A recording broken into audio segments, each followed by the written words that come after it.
নমস্কাৰ সকলোকে স্বাগতম জনাইছো মোৰ ইউটিউব চেনেললৈকে অৱশেষত এনআইএছৰ প্ৰাৰ্থীসকলেও ন্যায়ালয়ৰ ওচৰ চাপিবলগীয়া হ'ল যেহেতু তেওঁলোকৰ মাৰ্কশ্বিট চাৰ্টিফিকেটখনক লৈ শংকা নামি আহিছিল মহামান্য উচ্চতম ন্যায়ালয়ৰ আইনৰ পিছৰে পৰা এনআইএছৰ প্ৰাৰ্থীসকলে নিজৰ প্ৰাপ্যৰ কাৰণে নিজৰ যিখন মাৰ্কশ্বিট চাৰ্টিফিকেট সেইখনৰ যাতে বৰ্তি থাকে আগন্তুক দিনবোৰলৈকে তাৰ কাৰণে যুঁজি আছিল আৰু অৱশেষত ন্যায়ালয়ৰ দ্বাৰস্থ হ'বলগীয়া হ'ল আৰু ন্যায়ালয়ৰ যি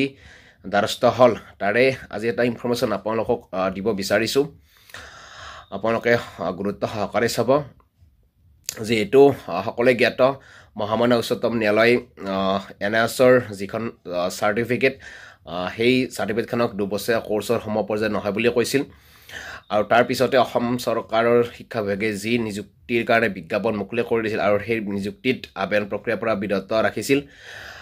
তেনে ক্ষেত্ৰত এনআইএছৰ প্ৰাৰ্থীসকল হতাশ হৈ পৰিছিল যেহেতু সেই চাৰ্টিফিকেটখন বা এনআইএছত ডিলিট কৰাৰ কাৰণে চৰকাৰে অনুৰোধ কৰিছিল আৰু চৰকাৰে তেওঁলোকক সেই বাটটো মুকলাই কৰি দিছিল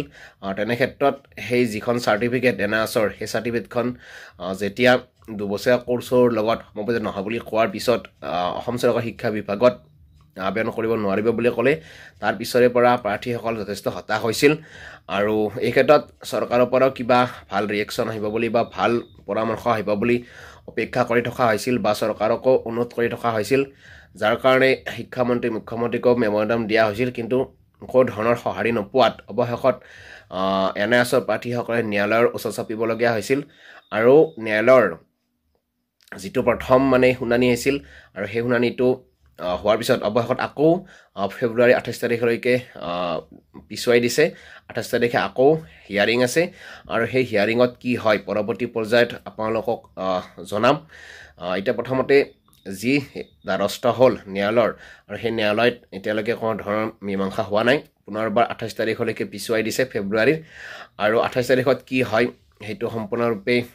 যিখিনি গম পোৱা যাব আপোনালোকক নিশ্চয় জনাম এই মুহূৰ্তত এইটোৱে জনাব বিচাৰিছোঁ যে অৱশেষত এনআইএছৰ প্ৰাৰ্থীসকলে ন্যায়ালয়ৰ দ্বাৰস্থ হ'বলগীয়া হ'ল নিজৰ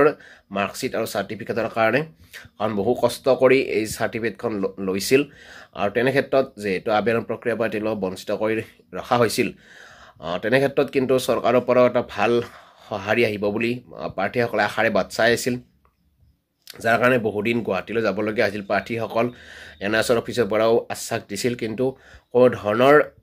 সঁহাৰি নোপোৱাত অৱশেষত তেওঁলোকে ন্যায়ালয়ৰ ওচৰ চাপিলে আৰু ন্যায়ালয়ে পুনৰবাৰ ফেব্ৰুৱাৰী 28 তাৰিখলৈকে শুনানি পিছুৱাই দিছে আৰু 28 তাৰিখে কি হয় সেইটো সম্পূৰ্ণৰূপে এতিয়া নিৰ্ভৰ কৰিব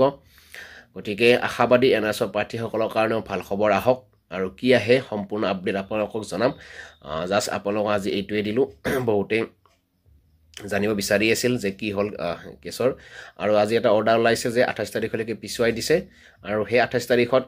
কি হয় সকলো তথ্য আপোনালোকক জনাম আশাবাদী যে ভাল এটা ৰেছপন্স আহক আৰু এনআইএছৰ প্ৰাৰ্থীসকলে ন্যায় পাওক যেহেতু এই চাৰ্টিফিকেটখন বা মাৰ্কশ্বিটখন এনআইএছৰ প্ৰাৰ্থী এনেই পোৱা নাই বা ক'ৰ পৰা কিনি অনা নাই তেওঁলোকে বহুত ত্যাগ স্বীকাৰ কৰি বহুত কষ্ট কৰি লৈছিল তেনে ক্ষেত্ৰত যদি আবেদন প্ৰক্ৰিয়া বিৰত থাকিবলগীয়া সেইটো নিশ্চয় দুখজনক বিষয় যিখন চাৰ্টিফিকেট মাৰ্কশ্বিটেৰে একাংশই চাকৰি কৰি আছে আৰু একাংশ এতিয়া বঞ্চিত হ'বলগীয়া হৈছে গতিকে সেইটো নিশ্চয় দুখ লগা বিষয় গতিকে এটা নিশ্চয় ভাল পজিটিভ ৰিজাল্ট আহিব আশাবাদী আৰু এতিয়া প্ৰত্যেকেই এনআইএছৰ প্ৰাৰ্থীসকলে 28 তাৰিখলৈকে অপেক্ষা কৰিব লাগিব পুনৰ তাত এটা শুনানি হ'ব আৰু 28 তাৰিখত কি শুনানি হয় সকলো কথা আপোনালোকক জনাম এতিয়া এইটোৱে জনালোঁ যে যিদিনা প্ৰথম শুনানি আছিল সেইদিনা জাষ্ট একো নহ'ল আৰু 28 তাৰিখলৈ পিছুৱাই দিছে গতিকে সেই 28 তাৰিখৰ দিনা কি হয় সকলো কথা আপোনালোকক জনাম গতিকে এইখিনিয়ে ধন্যবাদ জয় অসম।